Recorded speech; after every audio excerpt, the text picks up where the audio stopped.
we're back with our final workshop for the day. And we're going to be talking about the power of marketing, where revenue meets marketing, and how we can make this happen when we talk about personalization.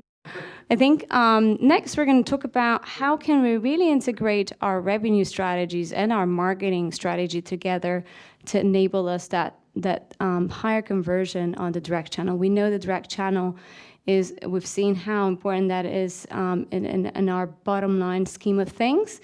We also know that bookings that come through direct channels, they have a much higher booking value, a lower cancellation rate, but also higher or a bigger length of stay. So the point we're trying to make here is that there are specific KPIs that we have within our direct channel and how important they are really to enable us to understand the potential of the direct channel in parallel to our distribution strategy and pricing strategy in other channels, in our third-party channels. So it has to be a really dual distribution strategy that we need to have in view.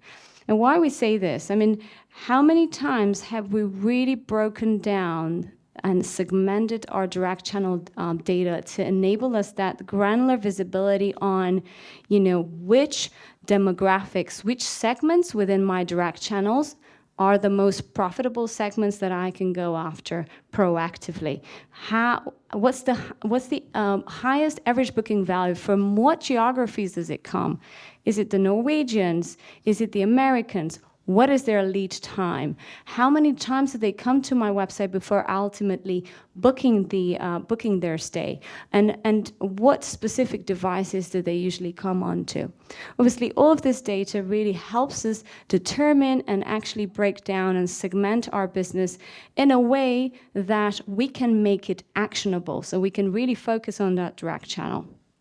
If we move to the next slide, we do have, however, as an industry, a massive challenge when we talk about the direct channel, and that is, converting more of the business that we are able to do in our direct channel. If we move to the next slide, we can see that personalization has a big impact into our ability to convert.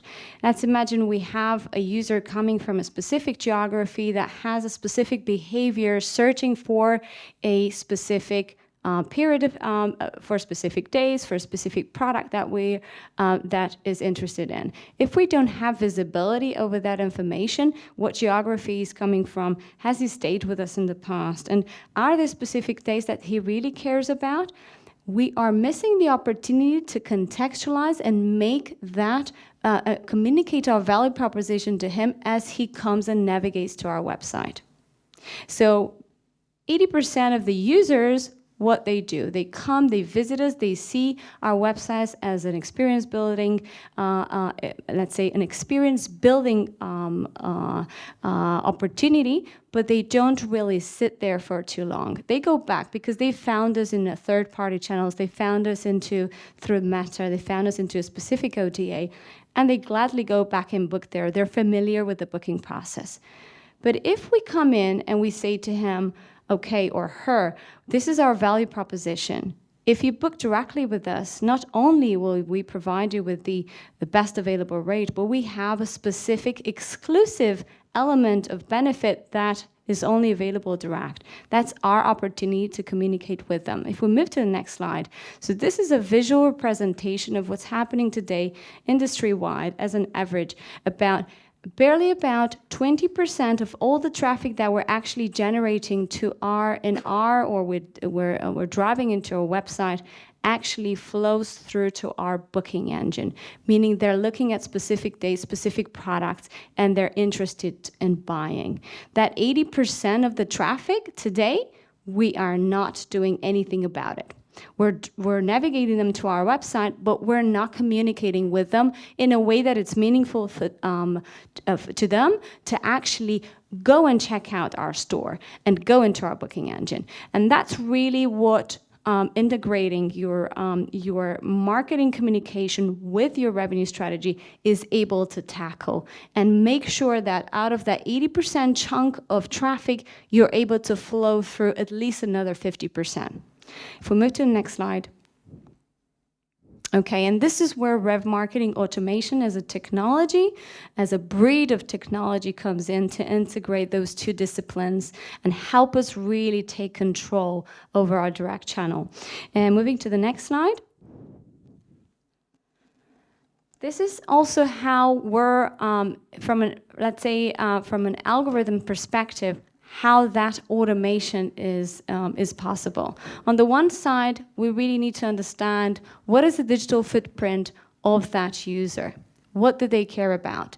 What geography are coming from? And on the hotel side, by leveraging availability, we are able to map out what are the opportunities that sit within our revenue strategy that we need to fill in. What are the dates that today I'm not able to drive demand? And I could really use having a specific user that's interested in that date, displaying it to him, and provide that value add that enables them to select that product and convert that booking. So it's, on the one hand, we have the user. On the other side, we have the hotel with their needs and their priority on occupancy and specific strategies that we can integrate together to present the user with the right call to action. In this case, we have Camilla traveling from Australia looking for a 4-day break with her mother, and we have the ability in our let's say availability of our hotel to present her with those 4 days that are available, and on top of that, make sure that we grab her for one more night. So we propose her to actually extend her stay by another night with a specific incentive. We're also going to include spa, breakfast, and dinner for her. So obviously, every single hotel has their own incentives and their own value proposition that they're able to drive. It's about mapping that out, mapping out what your strategy is, and making that actionable and automated. And if we move to the next slide, this is an A/B test that we have done in quarter 4 of 2022, where we looked at a sample of the top performing hotels in the presence of automating RevMarketing campaigns versus not automating RevMarketing campaigns. The results are pretty obvious.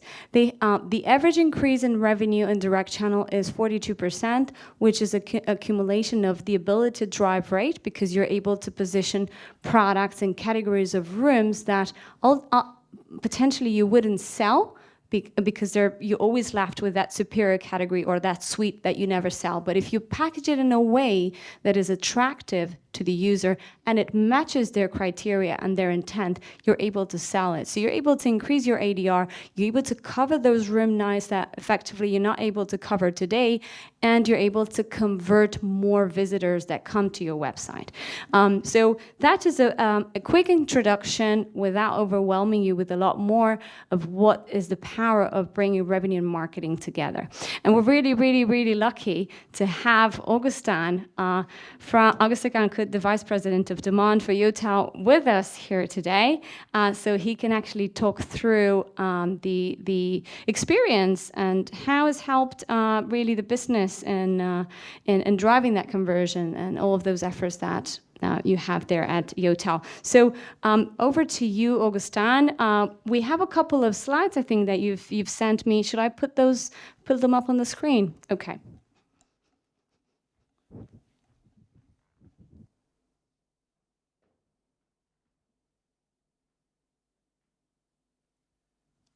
Yeah, so I think we've been working for almost a year with Useguest. What's interesting is the notification that until probably for the first 6 months, the notification that worked best, it was actually not related to creating a sense of urgency or to outlining a promotion or the fact that it's cheaper to book direct.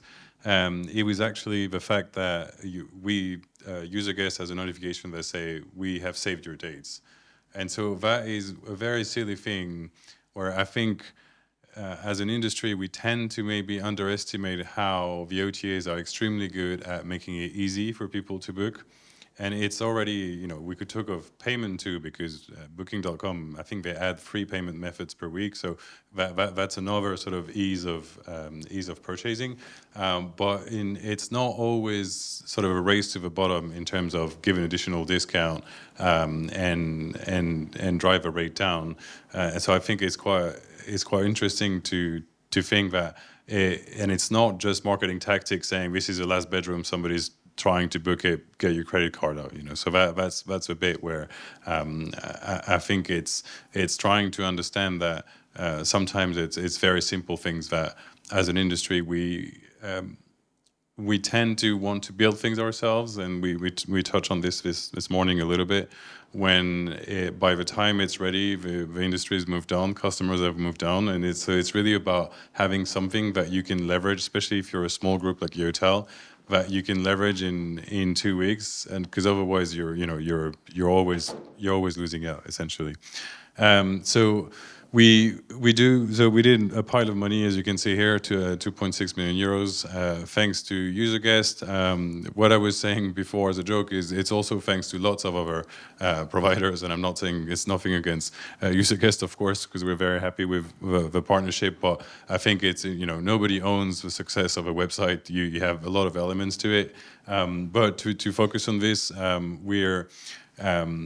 I think the value of it is automation, and the fact that you can drive people to convert faster, either coming back, as I said, not have to start the process over, and you can target specific need dates. And so there's an aspect where a lot of these things, because Yotel has a very lean staffing model, and what I mean by that is I think our team is 60% smaller than it was before COVID, and we're really trying to do things in a way that's automated, because otherwise, if it's going to bring £1,000 a day, we're not going to do it, because we're supposed to be doing things that bring a lot more money.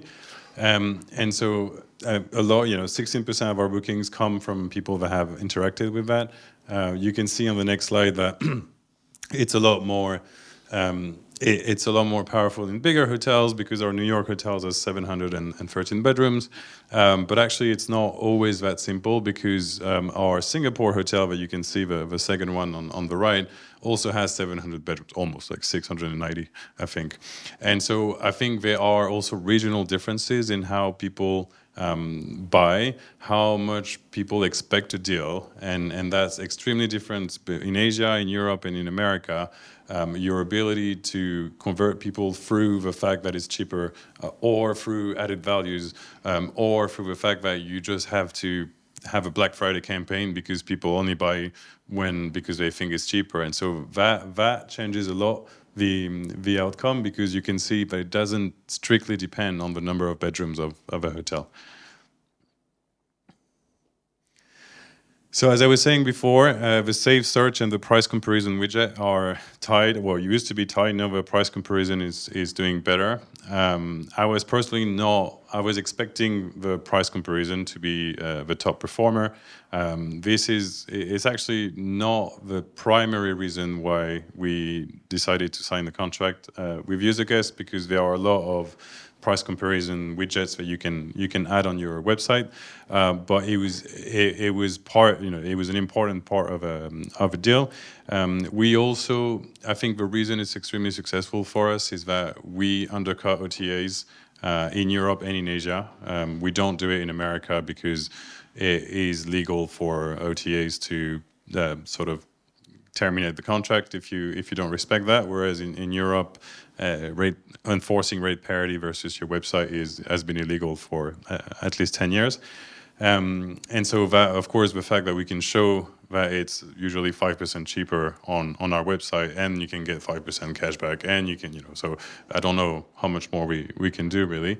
It's something that works a lot. The Save Search, I mentioned it. This is just being practical, and I don't, just because it's practical, people should not underestimate it, because again, it's sometimes it's not pricing, and my life, that's my background. But sometimes it's just we don't have very good websites, and so we just have to accept that it's not, sometimes it's not customers, it's us. That's what I mean.